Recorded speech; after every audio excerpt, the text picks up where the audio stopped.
Assalamualaikum warahmatullahi wabarakatuh. Kami dari kelompok Asuhan Kebidanan Terkini akan mempresentasikan hasil dari kelompok kami, yaitu tentang perawatan tali pusat. Kami terdiri dari Helda Yunita Suryana Munarfa, Prasetyani Hayuningrum, Dewi Siti Nurjana, Eva Fatimah, dan Ani Rolaini. Perawatan tali pusat. Tali pusat dalam istilah medisnya disebut dengan umbilical cord, merupakan saluran kehidupan bagi janin selama ia di dalam kandungan.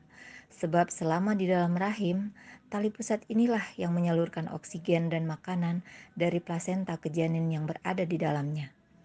Begitu janin dilahirkan, ia tidak lagi membutuhkan oksigen dari ibunya, karena bayi mungil ini sudah dapat bernafas sendiri melalui hidungnya. Karena tidak diperlukan lagi, maka saluran ini harus dijepit dan dipotong atau diikat. Ini menurut Wibowo tahun 2008. Diameter tali pusat antara 1 cm sampai 2,5 cm, dengan rentang panjang antara 30 cm sampai 100 cm, rata-rata 55 cm. Terdiri atas alantoin yang rudimenter, sisa-sisa omphalomescentricus dilapisi membran mukus yang tipis. Selebihnya terisi oleh zat seperti agar-agar sebagai jaringan penghubung mukoid yang disebut jelly wartor.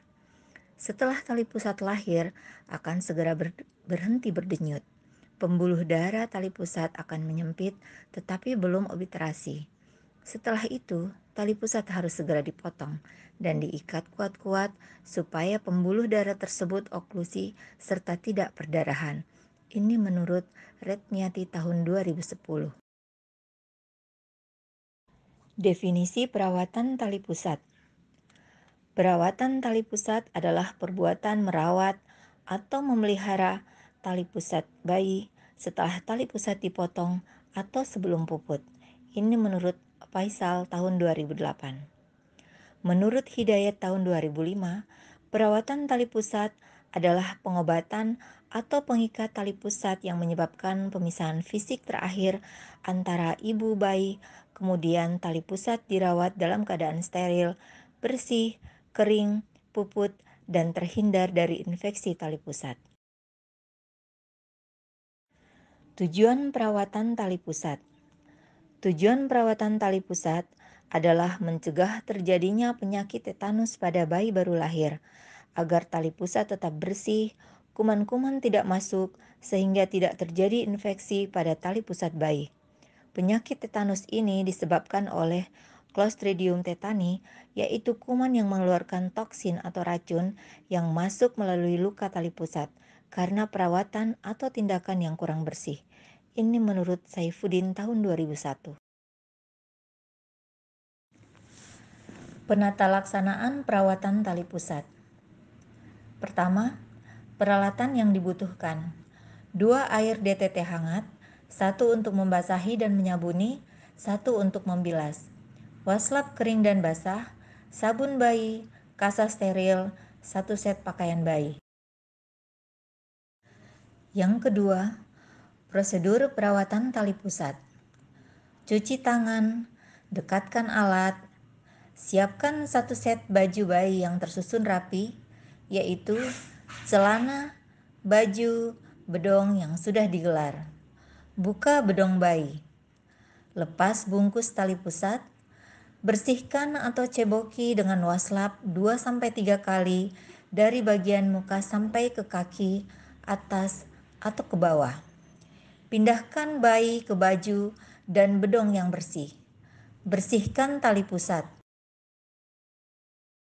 Pakaikan popok, ujung atas popok di bawah tali pusat, dan talikan di pinggir. Keuntungannya, tali pusatnya tidak lembab jika pipis tidak langsung mengenai tali pusat, tetapi ke bagian popok dulu. Bereskan alat dan cuci tangan.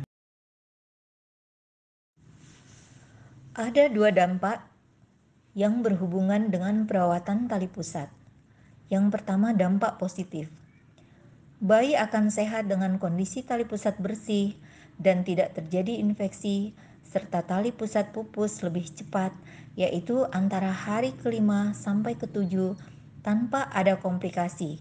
Ini menurut Hidayat tahun 2005. Sedangkan untuk dampak negatifnya, apabila tali pusat tidak dirawat dengan baik, kuman-kuman bisa masuk sehingga terjadi infeksi yang mengakibatkan penyakit tetanus neonatorum. Cara pencegahan infeksi pada tali pusat.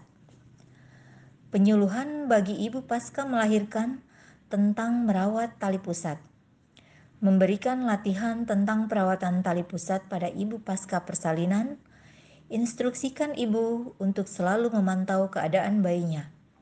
Lakukan perawatan tali pusat setiap hari dan setiap kali basah atau kotor. Ini menurut Arin dan Akbar tahun 2009. Demikian pemaparan dari kelompok kami. Semoga bermanfaat dan terima kasih.